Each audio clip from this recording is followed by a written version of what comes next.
Good afternoon, everyone. Welcome to today's webinar. We're happy to have Nguyen here with us today. Ngan is the CEO of Cintamani Group and is an executive coaching and consulting firm. Ngan coaches on leadership and empowers entrepreneurs to bring their highest vision to life.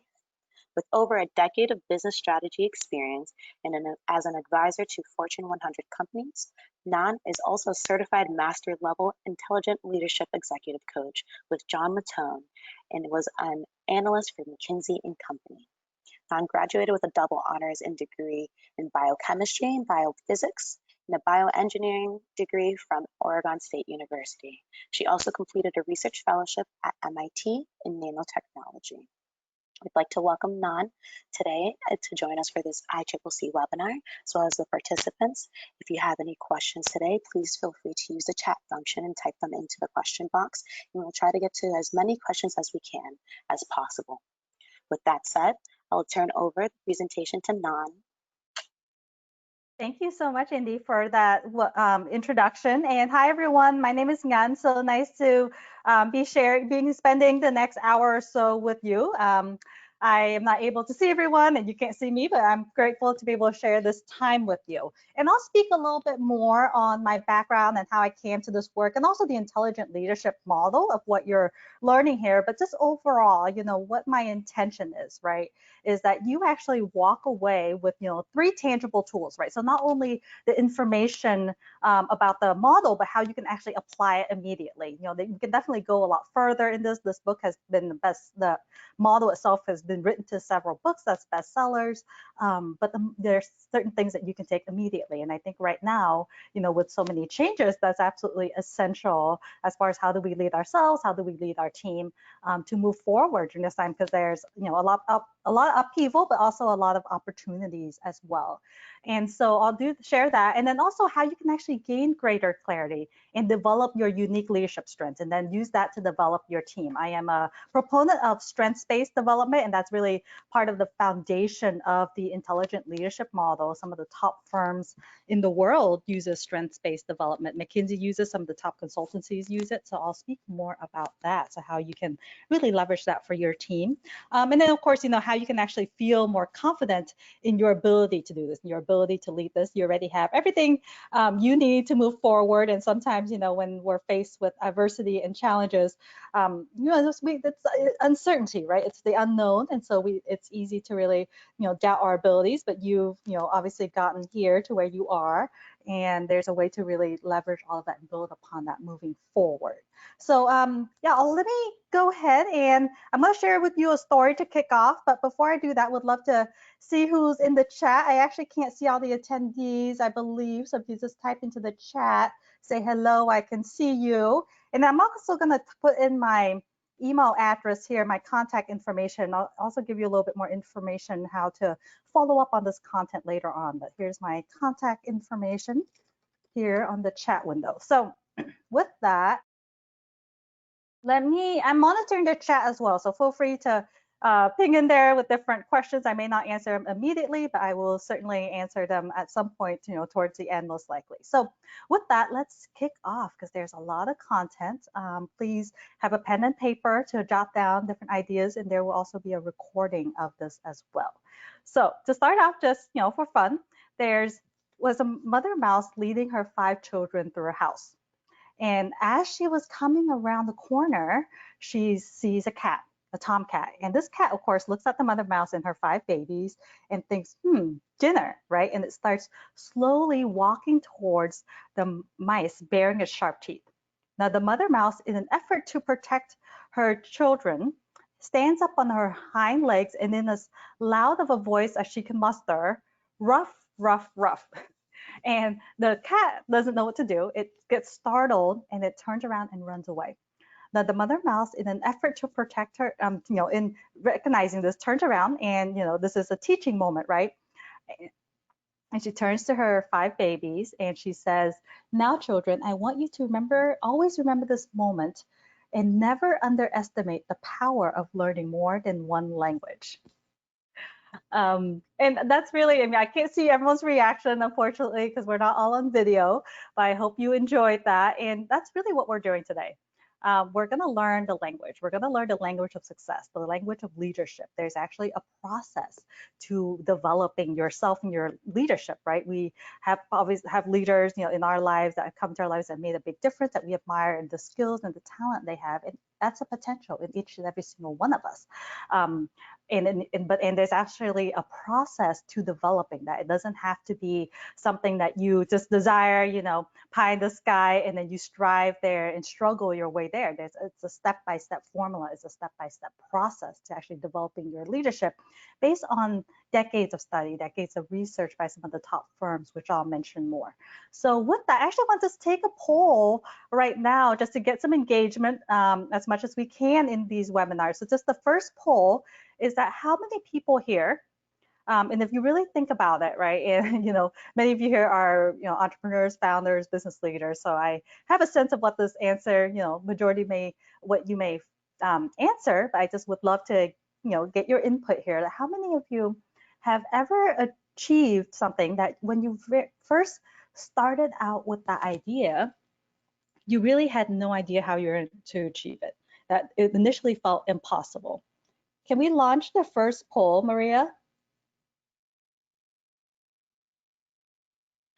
Yes, we can. 1 second, just having a Thank slight you. glitch. Yeah. Here we go. Okay. Yes. So please, just yes or no. Have you ever achieved an initially impossible goal or dream in your life?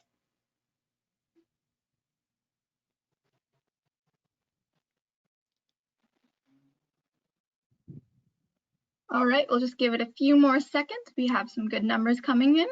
Okay. I'm All right. I'm going to go ahead and close it, and we'll see the results.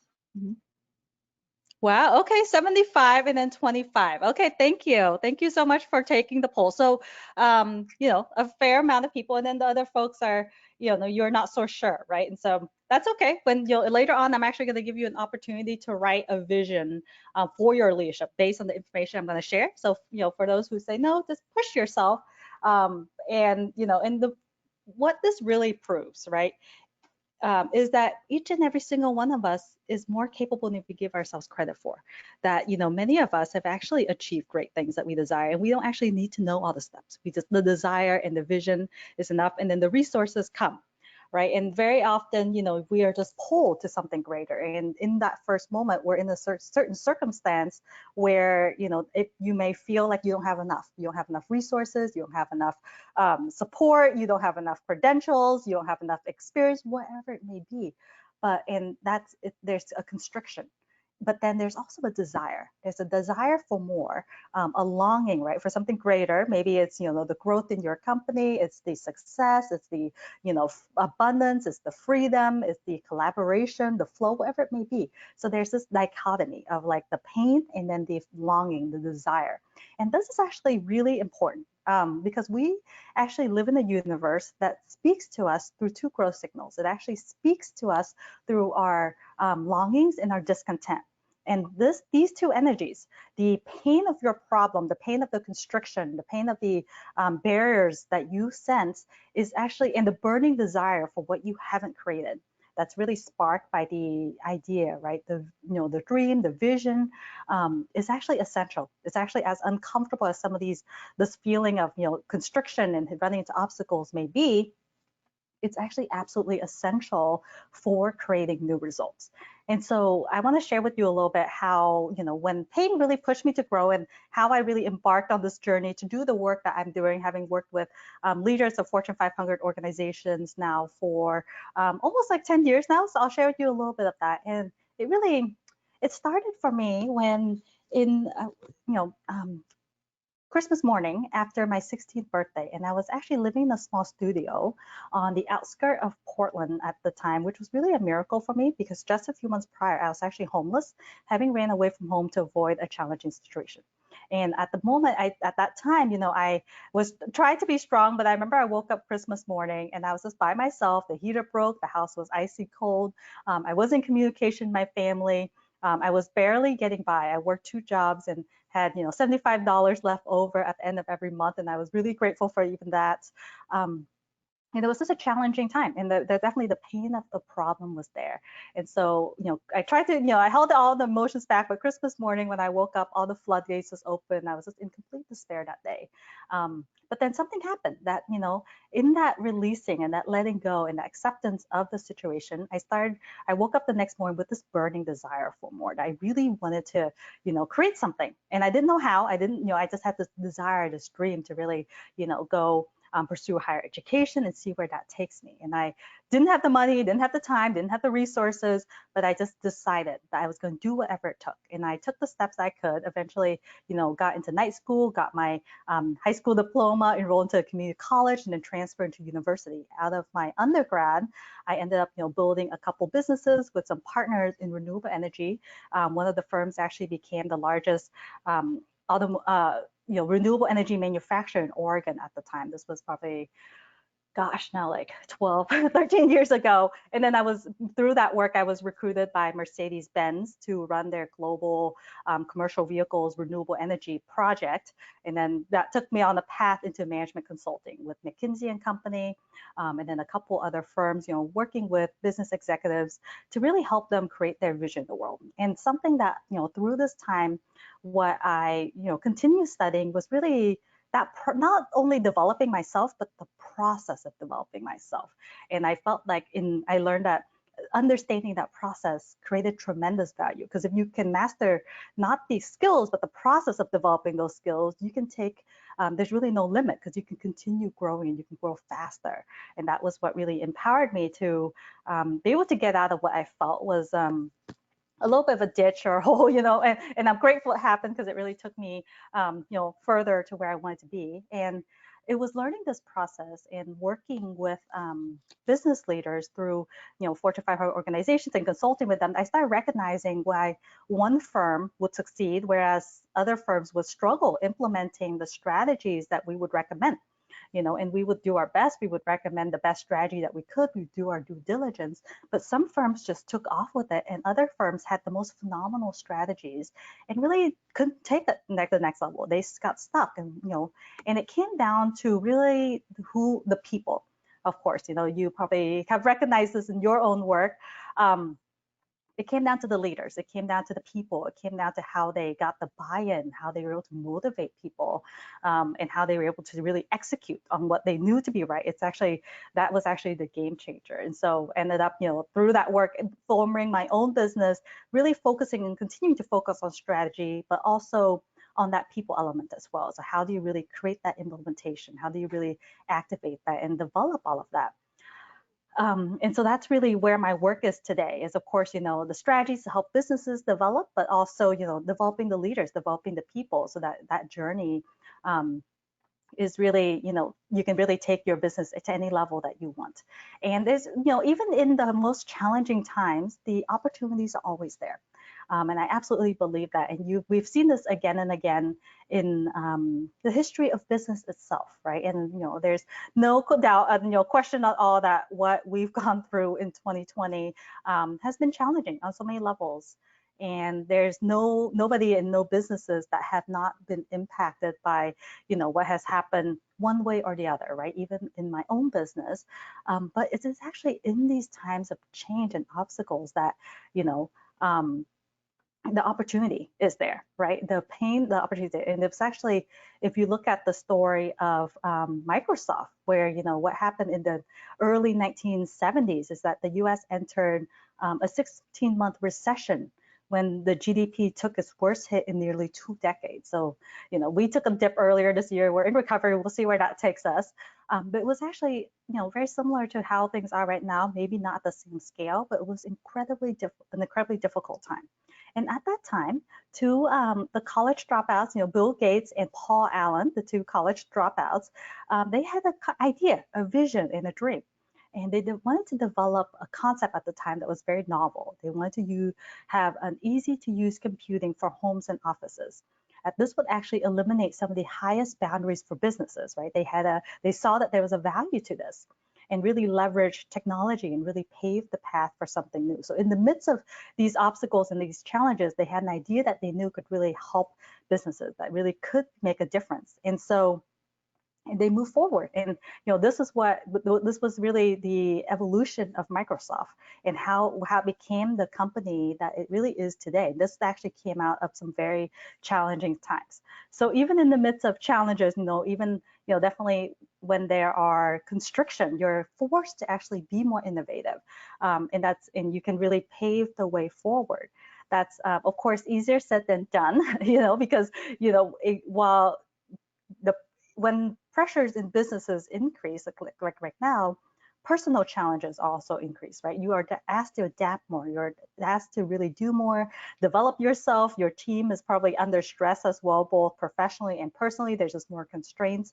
So this is where building efficiency, building new skills, being adaptable, the resiliency is absolutely essential. And there's actually a model for doing that. Of a system for really developing that. And the benefit of learning that is that the bigger the challenge, the bigger the opportunity, right? Constriction is not a stop sign; it's actually a qualifier. And in some ways, those leaders that choose to take advantage of this opportunity rise above, and it's an opportunity to even rise above your competitors. So it's really and doing this can be easier than you may have thought, right? It's not, that there's actually, it just requires developing new awareness and new skills. So, and also, one thing I'll just say too is that if you look at economies and you look at the history of business itself, in periods of contraction, very soon after that there's a period of expansion, there's a period of innovation. Not every company is able to capitalize on that period of expansion when it happens, right? So it's actually a tremendous opportunity at this moment, even if you may be going through challenges in your business right now. Stay positive, stay strong, know that there's definitely light at the end of the tunnel, and really so much more opportunities for you. Right. So, so with that, I want to share with you. So my promise to you in the next, I guess, about 40 minutes that we have together, maybe a little less, because I want to actually have time to answer any questions that anybody has. But I will share with you 3 tips on how you can leverage the intelligent leadership model so you can really ignite your highest potential in business and life, that you can really stay aligned to your vision. And we'll get to what that is and help you really articulate that in the process for that, and your potential as a leader. And what is the intelligent leadership model? This is actually, it was recently named one of the top 3 advanced leadership development programs in the world. And this is actually a growth model. It's a step-by-step development model for leaders and their teams on how they can really unlock and unleash a leader's full potential so they can truly become the best person that they can be, and for themselves and for their team. This is the same model that the late Steve Jobs actually followed, and it was developed by the #1 authority in intelligent leadership right now, which is John Latone, and in which I'm a certified master level coach with his organization. And he actually worked with Steve Jobs for a few sessions through this model, through a particular assessment called the MLEI, which I will share more with you, and you actually will have the opportunity to even take this assessment. So I'll share more with you towards the low few minutes here. So a little bit of a teaser and heads up for you. But it was to develop ourselves. We really, if you really look at it, right, there's always upheaval, no matter one way or the other. You know this in your own personal life, in business. There's always, having been on the entrepreneur journey and then been in business, there's always something. Sometimes the scale of it is more, but there's always upheaval, and there's always circumstances that feel outside of ourselves, outside of what we feel out of our control, right? And so, but how do we keep moving forward?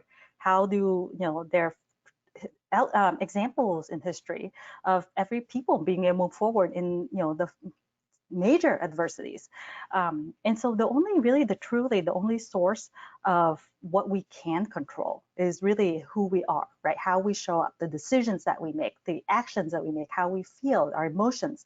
These are the things we can control. We cannot control, things external to us, right? And this is enough. And it was actually Steve Jobs that says, keep thinking differently and thinking bigger. That you have that ability within you and the power of that. And I want to dive deeper into that and share a little bit here on what I call the results formula. And the formula goes like this. our thoughts. This is really, if you looked at it, what is it within our control and complete freedom to control no matter what. And it's really our thoughts, our feelings, which then, dictates over time our beliefs and our paradigm, what we call paradigms, right? And our thoughts, no matter what the circumstance, our thoughts control our feelings. And you know this, right? If you start thinking about your long to-do list, you're going to start feeling potentially more stressed out, more overwhelmed. And if you start thinking about all your wins, all your successes, all the things that you've achieved, then you feel happier, you feel better, right? And our feelings translate into actions. If you imagine yourself feeling sad, your body responds differently than if you imagine, you just heard that phenomenal win. You just got that amazing client contract that you've been wanting, that you just have imagined yourself, feeling happy. You look, your body changes, right? And your actions dictate your results, right? This is the law of cause and effect. Your thoughts dictate your feelings dictate your actions, and your actions dictate your results. But most people, they don't really necessarily know this. They look at their results and they call them their causes. But they're really too smart for this. They actually call them their causes. It's like, I can't, achieve the results I want in my life or my business because of the economy, because of I don't have enough support, because I don't have enough experience, because I don't have enough background, whatever it may be. It's just because. Where the true cause of all of our results is actually, right here. It's actually in our thinking, right? And if we want to know what we've been thinking, the only thing we have to do is actually look at our results, because our results never lie. It's actually a perfect reflection.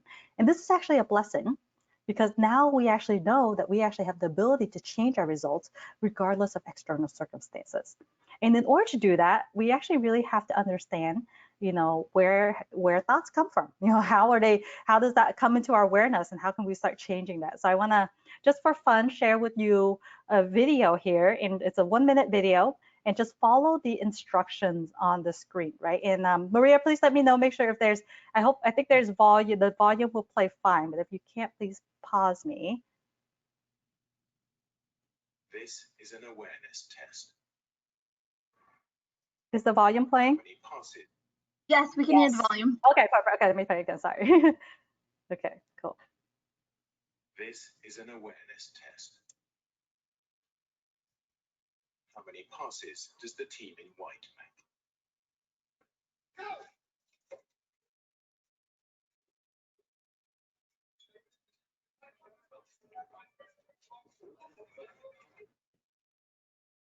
Oops, sorry, I think I paused it.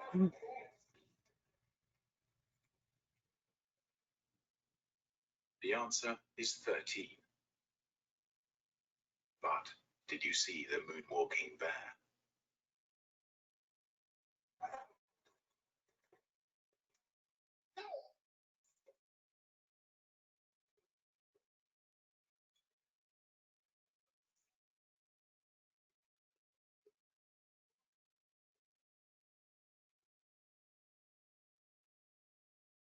So I'm just curious here. Please type in the chat box, how many passes did you see? And then a yes or no if you saw the moonwalking bear. See if I start seeing people texting in here.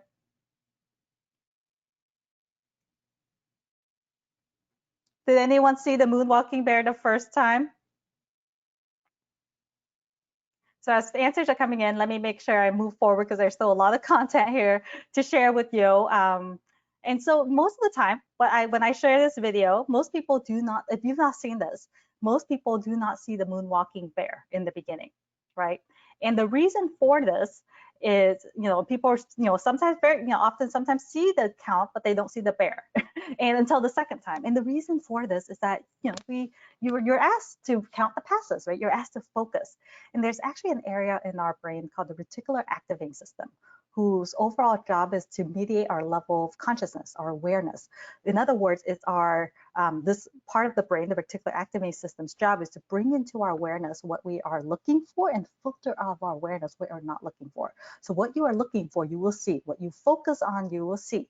And so that's why when you're talking about developing yourself, developing your team, or even anything in life overall, but we're focusing on leadership right now, is that it's actually an inside out job.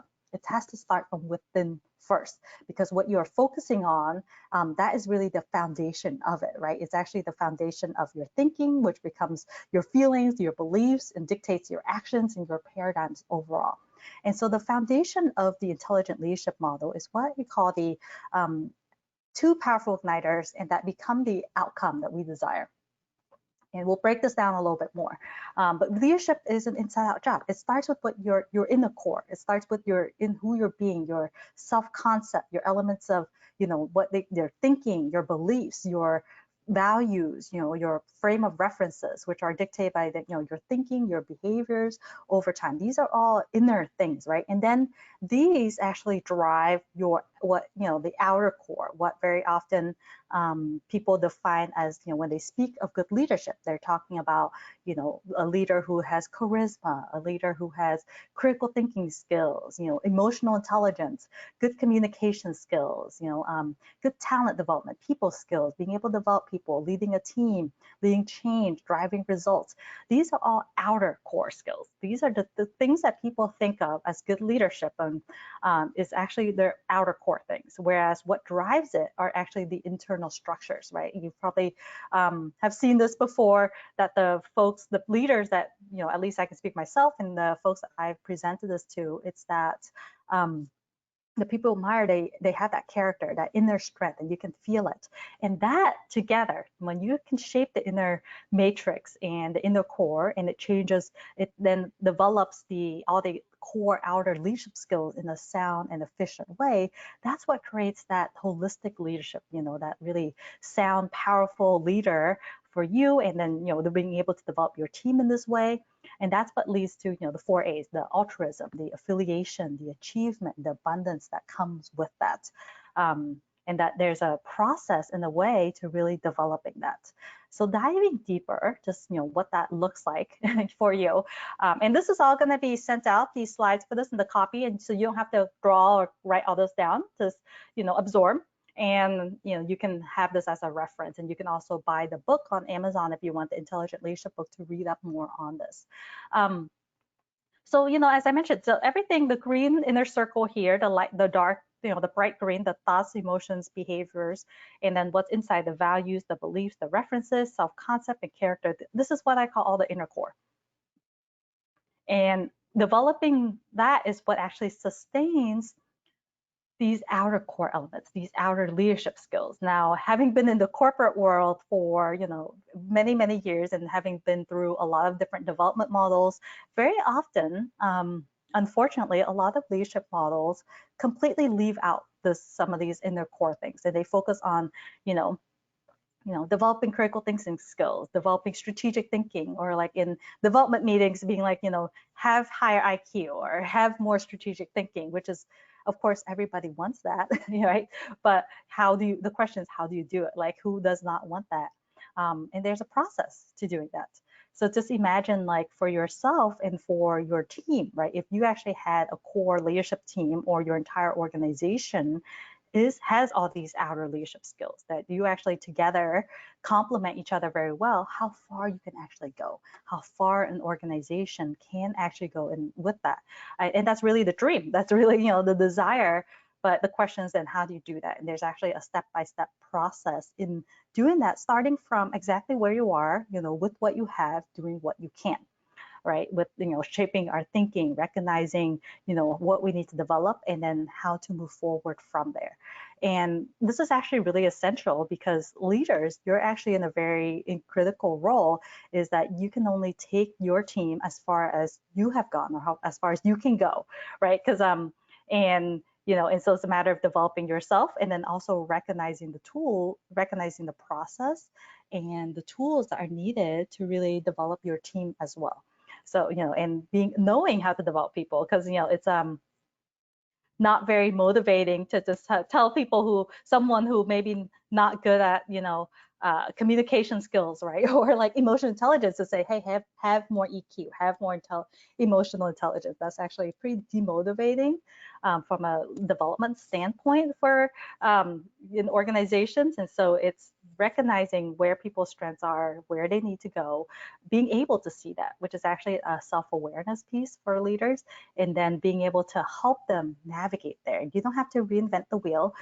You can actually, there's a process for that. There's a step-by-step process for that, which I'll share with you more.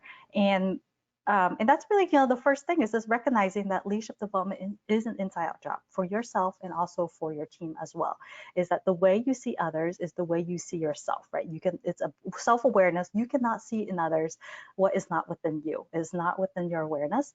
But also it's a reflection of how they see themselves, right? How people, the self-image, and how do you help people really develop that? And so there's a process for that. And so recognizing that, which is actually empowering, because that all comes from within. So then, moving on to the second principle, and please, feel free in the questions box to just type in questions as we go, right? I don't want to just present all one way here. So if you have questions on what I just shared, I'm actually, Maria and Indy and myself are monitoring the chat as we go. So I want to make sure that you get your questions answered. So any questions there on that first portion? That's really an inside-out job, and that there's a process for this. Nan, we have a question. The question reads, would you say it's easier to lead with one of the 4 A's versus another to become a better leader?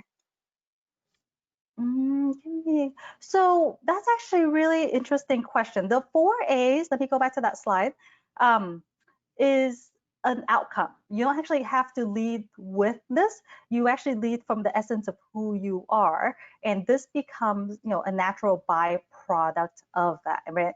And the way you actually lead is actually based on some of your leadership strengths and also your leadership types and tendencies. So that's a perfect segue, and I will get to that in principle 3 in a sec. So a little bit of a teaser there, and hopefully it will end.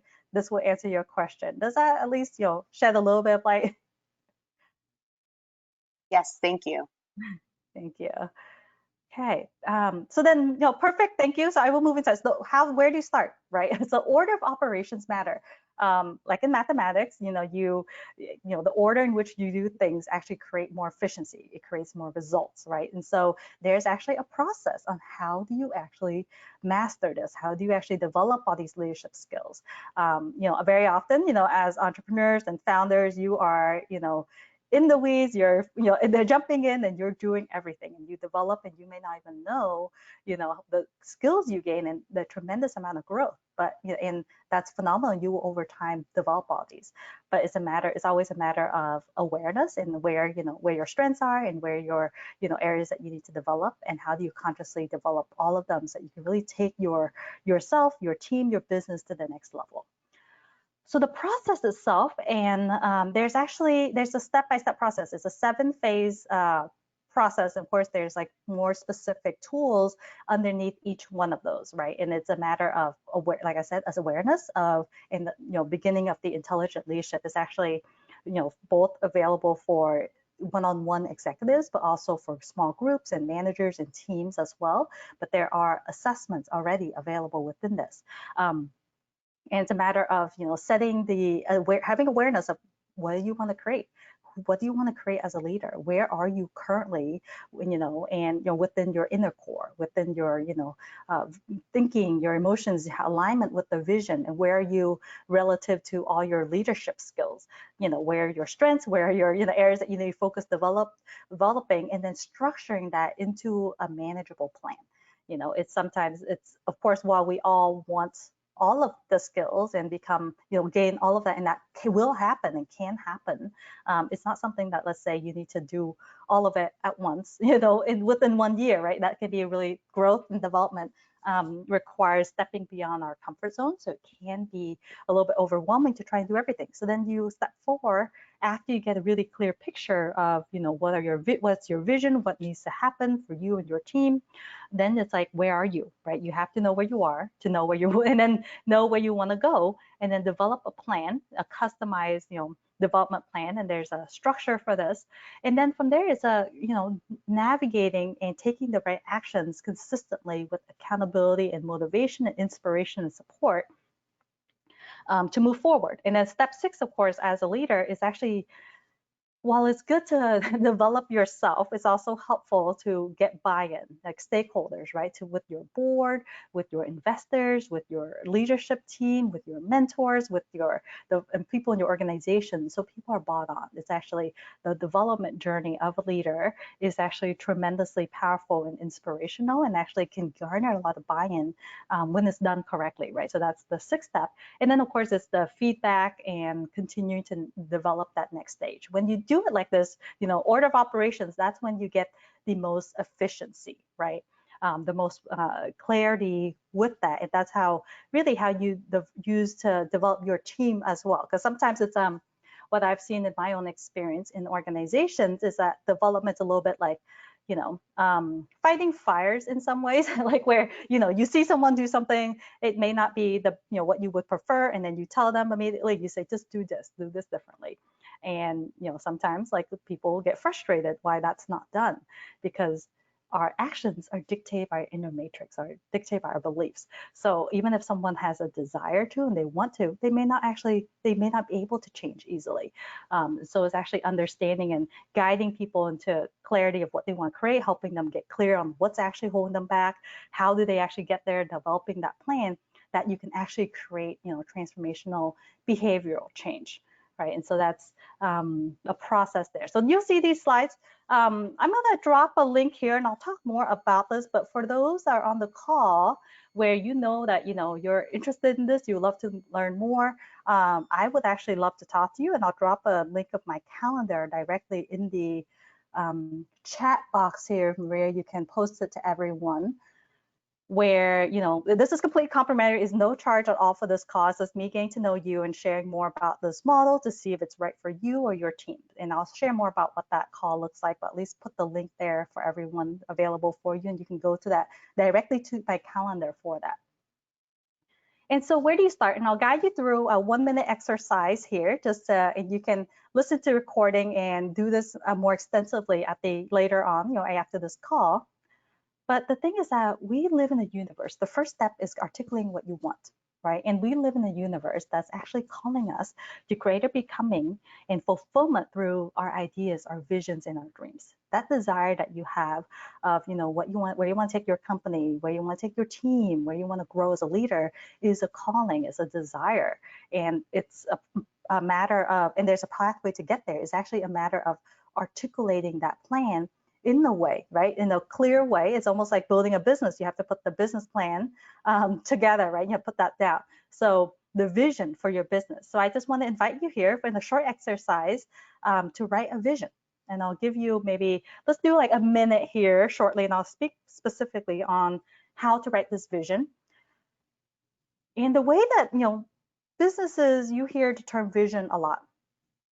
And the way to really properly write a vision is that it's an image. It actually has to be time bound. So you're actually imagining, it's 3 years out. It is July 2023, and your business passed all of this, wherever that's happened this year, where you've become from. You've passed, so that you're living your dream as as a leader, and your team is phenomenal, and your business is phenomenal, and you write it in present tense. You say, "Gosh, I'm so happy and grateful now that," and you're describing images and emotions, right? And the only thing I want you to consider is what you would love. So don't project plan this and think about what's possible, or what's reasonable or what's feasible. It's just you're saying, "Gosh, I love this. I love who I am as a leader. This is what I feel as a leader, and what I'm like, and how my team works together, and how efficient we are. And here's my business, and how successful we are. And here's the amount of whatever revenue you're making, or profitability, or sales, or whatever it may be that you would love." Let's go ahead and do that. Does that work for everyone? Can you at least give me some feedback? Let's do a minute. Does that work? Just type like yes or no, and then I'll at least start the timer here. I don't know, Maria, if you're able to see the chat. Yeah, that's great. Okay, cool. Let's do that. A minute, just very quickly, right? July 2023. You're living the life you absolutely love. Let's focus on business and leadership, and let's just go. Let's write something down.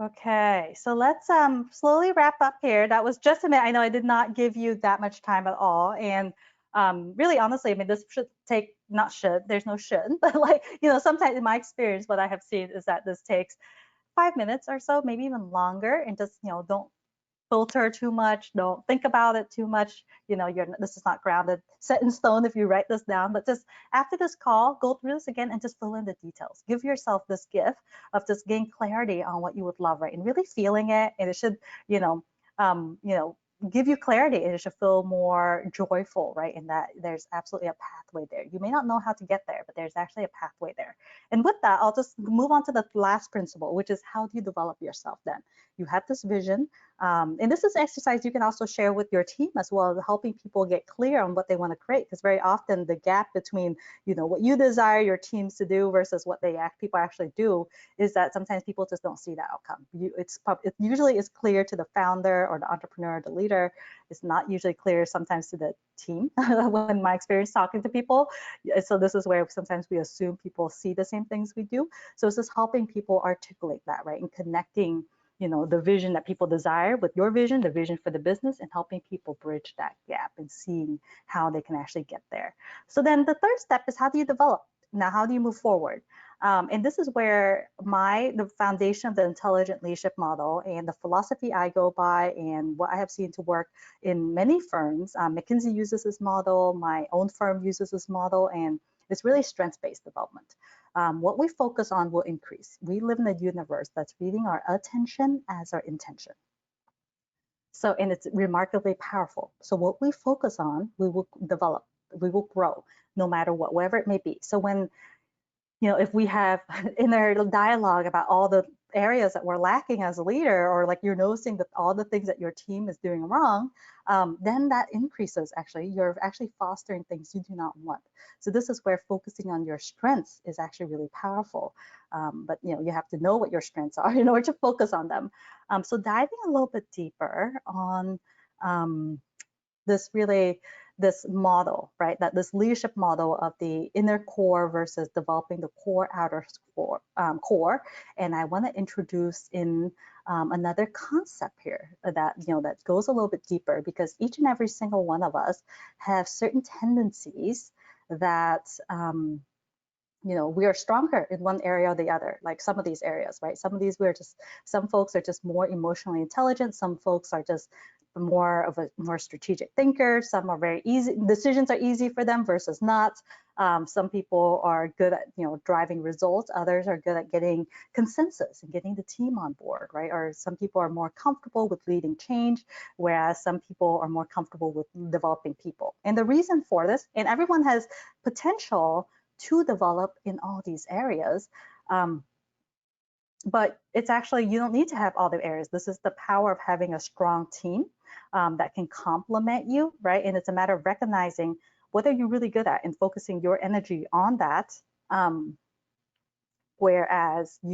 then filling in the roles and finding teams that can help you move forward. So the inner core traits, if you notice here, all these numbers around, right? The 1, 2, 3, 4, 5, 6, 7, 8, 9. These are actually correlates to leadership tendencies. They come tendencies as 1 is a perfectionist, 2 is a helper, 3 is an entertainer, 4 is an artist, 5 is a thinker, 6 is disciple, 7 is an activist, 8 is a driver, and 9 is an arbitrator. It's all explained in this intelligent leadership book here, and I will speak through some of them very briefly so you get a sense of what they are, but just know that I will not be able to do them justice in this call here. That is actually very extensive. And each and every single one of us have all of these leadership traits, right? It's not like you're just one or the other. But there's this areas that you are stronger at than others, in some areas where you are more, it's easier for you in some ways to develop because you're born in some ways with these natural gifts. It's what, it depends on, doesn't mean if you're born with natural gift, you have to develop them too, right? So this is where, when you take an assessment, and I'll share more about that, it will tell you, which one are your natural strengths, and then how mature are you in that strength. So you may be gifted as, let's say a thinker, right, number 5, but you may not have ever had the opportunity to develop there. So there's actually an assessment that will tell you that. So just focusing just on this, like, leadership model here. And I'll just speak through briefly what they are. One thing I'll just say as you're listening to this is see, which one resonates with you more, right? I'm going to go through them at a high level. Most people, you may be more than one, and then some areas you're really not, fully your strength. So that's okay. So the perfectionist is that number one is the function of ethical standards and responsibility. It's really being able to, wanting to do things perfectly, moderation, conscientiousness, maturity, self-discipline, and delayed gratification. The helper is the function of empathy and altruism. Is the potential for other directedness, thoughtfulness for others, being genuine self-sacrifice, generosity, nurturance. The entertainer, number 3, is the function of self-esteem and self-development, someone who's able to set that high standard, lead the team, and be the driver, and really like that spotlight. The artist is someone who's self-aware and creative, that innovator. The potential for intuition, sensitivity, self-expression, and then the thinker is that the logical person, the mental focus, the expert knowledge, right? This is someone who has that curiosity, perceptiveness, originality, technical expertise. The disciple is the number 6 is the trust and perseverance. This is the ability the disciple is able to work great in the team, work well with a group, sociability, industriousness, deep loyalty to others, and commitment to larger group efforts. The activist is the function of spontaneity, diverse activity, leading change. You have that enthusiasm to start something new, achievement, self-acquisition, desire for variety. The driver is this, the type A self-assertion leadership, right? Someone who has that self-confidence, self-determination, self-reliance, ability to take personal initiative. And the arbitrator is the, someone who's the function has that receptivity, mediation. You're able to navigate within groups a lot, able to really help, people get along well, the emotional and physical endurance, the ability to create harmony. So I don't know if you can type in the chat if there's one that resonates with you more. I would actually love to see it. And Maria, feel free to read them out. Yep, I'll move on forward with that so that you can, make sure that there's a little bit of content now walking you from how this matters, right? And it's recognizing that you have certain strengths and certain inclinations, and the people on your team also do. And so this is where it's both a gift and, it's also a little bit of in some ways without self-awareness, there's resistance, right? Because, you may have a certain way of wanting things, like let's say the driver, you're moving forward, you sometimes can want to be on your own, you're just going to get things done, and you're paired with someone who's an arbitrator. You're paired with someone who wants the harmony, wants to get everyone on board. While both skills are needed, without self-awareness and appreciation, you get frustrated, and the judgment that comes with that, and that's actually starts creating rift within the team. And so one thing I'll just mention here is the pathway for development. I highlighted the entertainer here. And so it's just every single one of these roles actually have a development pathway. The entertainer is like, someone who is driven to succeed, able to really stand in front of the group, really, motivate a crowd moving forward, hardworking, right? The entertainer, if it's not developed, tends to isolate people, tend to just, go on and plow through things. And so in the MLEI assessment, you can actually take this assessment, and it's actually, a database of more than 6,500 executives, leaders around the world. Steve Jobs took this assessment, and you can actually tell which ones are your top strengths versus, the areas that you may not be as strong in. And then once there's actually a development pathway. So meaning an entertainer, you would develop then towards the pathways basically based on the numbering. Like this is why they have this inner triangle, inner picture here, right? The entertainer, the pathway within this developing the traits of a disciple, learning to work more closely with people, and then from there developing as an arbitrator, learn to work both individually and in a group. So this is where, knowing it for yourself and then knowing it for your team is really helpful, because you can actually guide people to develop in the easiest pathway forward, right? And this is where it's really helpful, because the leaders, and I'll yeah, if we can, yeah, so my scheduling link is in the chat box. So please, if you're interested in learning more about this assessment and doing it for yourself or for your team, please message me or schedule a time. I would love to talk with you and see where things are at, and send you the information to actually take this assessment. And the leader, do you have a question in the chat? One of our participants did ask if there is a place that they can go to do a self-assessment test for their team and start thinking about these different qualities. Yeah, absolutely. So that's a nice scheduling link. If they schedule a call with me, this call is completely complimentary, is no cost. Then I can learn more about what they're at, because this assessment is actually through John Mattone. So there's no like portal, but it's that, I can access that. And so I can actually get you set up with that for you and your team, and you get a customized report. You get an hour, we can structure that in multiple ways. I would have to know a little bit more about what you're looking for. So please, schedule a call, whoever that said that, and anyone on the call. I would love to talk to you more and share more information about this model, so you to really, develop yourself and your team with that. Beautiful, thank you. Absolutely, thank you for asking that. And also, one thing I'll just mention is that every single one of us have strengths and every single one of us have weaknesses as part of the human experience, right? And that the most successful people, they start exactly where you are. The only thing is that they honored their gift, they develop their gifts, and they do not let their flaws hold them back. And all these people on these pictures here, I know time is short, so I'll mention that some of these people have tremendous failures, right?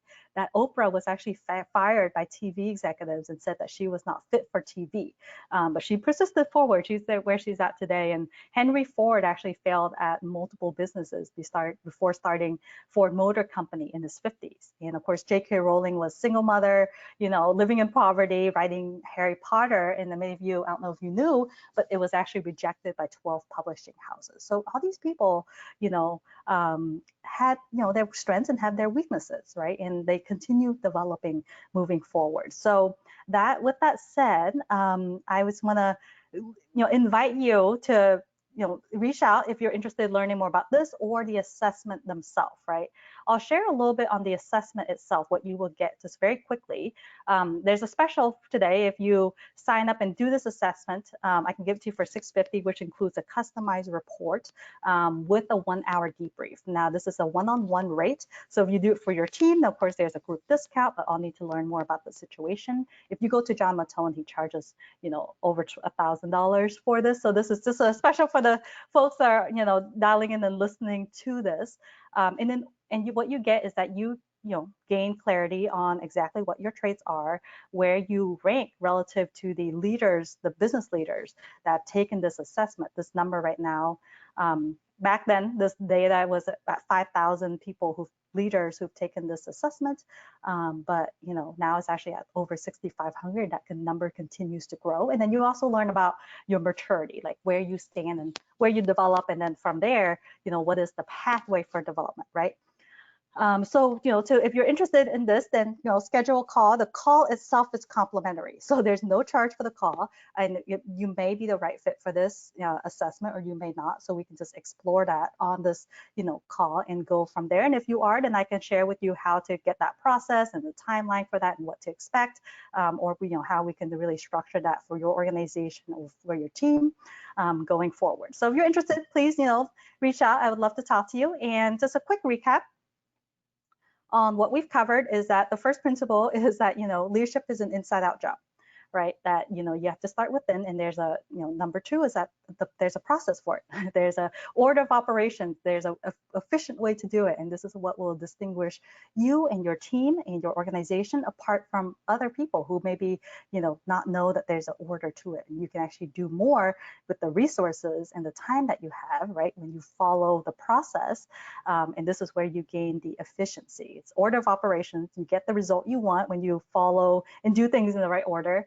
And then also the power of strengths-based development. There's actually a lot of, you can look this up on a lot of TED Talks on this, a lot of research on this, the power of just focusing on your strengths rather than focusing on your areas that you're not good at. And very often we naturally are inclined to that, but as leaders, focusing on what you do want and developing your team this way is actually tremendously helpful. So there's actually a lot more behind this and how you integrate this into the culture of your organization. I've seen tremendous power in it, in both helping businesses implement this and also in my own experience of it too. So definitely look up some of this information if you're interested.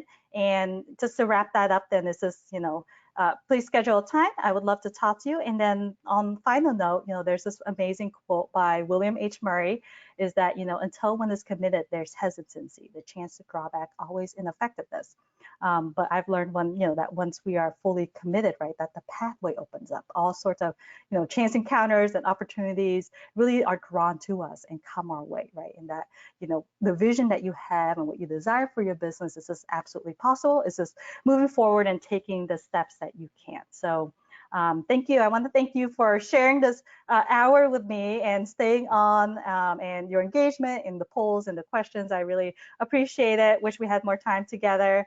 Would love to stay connected one way or the other. And if there are any final questions, Maria? Yes, Nan, there are two more questions. The first question is, if I am a solo entrepreneur, how do I identify what works best for me? And if I do not have any employees, how should I go about identifying that? Okay, that's a great question. I mean, I started out as a solo entrepreneur. You can always develop yourself, right? As far as like developing some of these different core skills, of course, they're helpful, to lead the team, but having all these skills is helpful as a solo entrepreneur because you have to really do all the tasks yourself, right? So this is still very applicable to you. It's just understanding where you are as a leader, where you need to develop, and then just knowing that as you grow your organization. Beautiful, thank you. And the last question that we have for you is, how often should I think about my leadership style, and how often should I reassess if it's working? Okay. When I work with clients, the reassessment happens about every 6 months because, when you're leading an organization, you actually, in some ways, there are the inspiration for your team and you can be the bottleneck. So your team can only go as far as you go, and being really conscious of the path that you're developing is how you juggle between all your conflicting, oftentimes conflicting priorities, right? So a reassessment every 6 months is actually very helpful, and you see tremendous progress. It's actually really motivating as well. So it's like with leadership development is the same as personal development, right? It's an ongoing journey that can be fun, has its challenges, but it's frequent check-ins and is helpful for many reasons. That's great. Thank you so much for your feedback, Nan, I apologize. Thank you Yeah. again for this great webinar. I'd like all the participants to know that the Intelligent Leadership webinar is recorded, and it's also going to be available on our site within our webinars archive.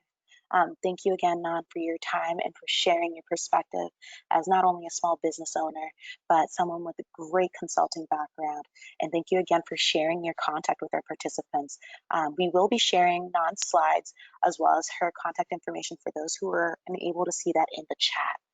Thank you so much for you all tuning in today. Please be well and be healthy. Take care. Thank you.